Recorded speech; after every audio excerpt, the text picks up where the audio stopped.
O plenário do Supremo Tribunal Federal decidiu que é inconstitucional lei estadual que obriga operadoras de telefonia celular e escolas particulares a estenderem novas promoções a antigos clientes. Duas ações questionam uma lei de São Paulo de 2015 que estende promoções a antigos clientes. A regra vale para operadoras de telefonia e de TV por assinatura, provedores de internet, concessionárias de energia elétrica, de gás e de água, operadoras de plano de saúde e prestadores de serviços privados de educação. A Associação das Operadoras de Celulares, autora de uma delas, alega que houve invasão à competência da União para legislar sobre a matéria. Já a Confederação Nacional dos Estabelecimentos de Ensino, Confenem, autora da segunda ADI, argumenta ainda que houve desrespeito aos princípios da proteção da ordem econômica e financeira. A terceira ação foi proposta também pela Confenem. Nessa sessão está em julgamento o recurso em que a entidade busca derrubar decisão anterior do Supremo que manteve a validade de uma norma de Pernambuco de 2019, que também obrigava os fornecedores de serviços prestados de forma contínua, entre eles as instituições de ensino privado, a estenderem aos clientes antigos os benefícios de promoções oferecidos a novos clientes. O ministro Luiz Roberto Barroso, relator de duas dessas ações, destacou que na parte da lei que trata dos serviços privados de educação, houve uma indevida intervenção em relações contratuais pré-existentes. Eu estou assentando como premissa do meu voto que nós estamos lidando com uma relação contratual entre a escola e o seu aluno e não com uma relação de consumo.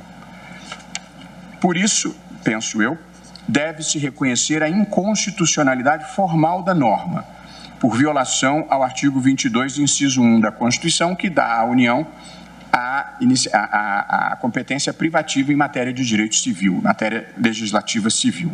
Barroso aceitou os argumentos das entidades autoras das ações, de que a lei trata de matéria reservada à iniciativa legislativa privativa da União e ofende os princípios da isonomia, da livre iniciativa e da livre concorrência. Assim, considerou a lei estadual inconstitucional. Os dispositivos impugnados são inconstitucionais por violação à livre iniciativa e à proporcionalidade.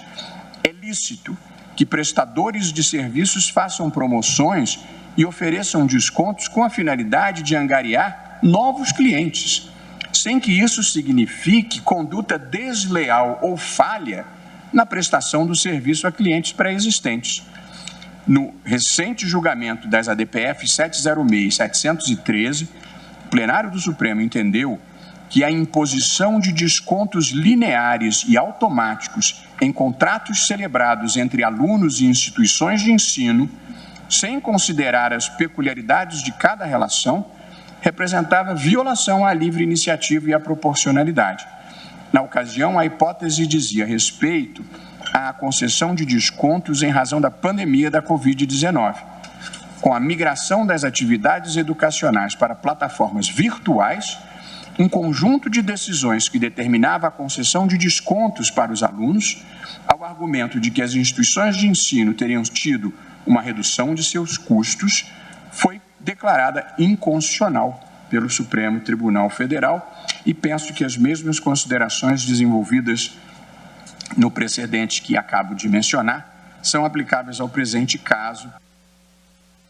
Essa sessão terminou há pouco. Vamos falar ao vivo com a repórter Marta Ferreira, que tem as informações sobre o julgamento de hoje. Oi, Marta. Boa noite. Boa noite, William. Boa noite a todos. Na sequência da sessão, o ministro Alexandre de Moraes acolheu o recurso proposto pela Confenem e também acompanhou o voto do ministro Luiz Roberto Barroso nas outras ações. Mesmo entendimento tiveram os demais ministros. O voto divergente ficou por conta do ministro Edson Fachin. Com isso, por maioria, o plenário considerou inconstitucional lei estadual que obriga as escolas particulares e operadoras de celular a estenderem a clientes antigos promoções oferecidas a novos clientes. William. Marta, só mais uma coisa. Bem no comecinho da sessão, você já estava acompanhando, os ministros julgaram uma questão de ordem que muda o regimento interno da casa, não é isso? Exatamente, William. Quem vai explicar melhor em detalhes essa questão é a nossa consultora jurídica, Karina Zucolotto. O que foi decidido, Karina? Olha, Marta, logo no início da sessão, o ministro Alexandre de Moraes propôs o julgamento de uma questão de ordem envolvendo os chamados pedidos de destaque de julgamentos que são realizados no plenário virtual. A regra era de que, quando houver um pedido de destaque em julgamentos realizados no plenário virtual, esse julgamento sai do ambiente virtual e vem para o plenário físico e é reiniciado. Com a decisão que foi tomada hoje, por maioria de votos, os ministros decidiram que, nesse caso, quando um ministro que já estiver aposentado já tiver proferido o seu voto lá no ambiente virtual, ao ser deslocado esse julgamento para o plenário físico em razão do pedido de destaque, o voto do ministro aposentado deve ser computado no julgamento. E essa decisão passa a valer a partir de hoje. Inclusive, foi isso que aconteceu no julgamento desta tarde, no julgamento conjunto de um embargo de declaração e de 2 ações diretas de inconstitucionalidade, em que uma delas, o ministro Marco Aurélio, aposentado em julho do ano passado, já havia proferido o seu voto e o seu sucessor, ministro André Mendonça, não votou nesse caso. Então, a decisão já passa a valer a partir de hoje e é uma alteração no regimento interno da Suprema Corte. Ok, Karina, a gente agradece pelas informações. William. Obrigado, Marta.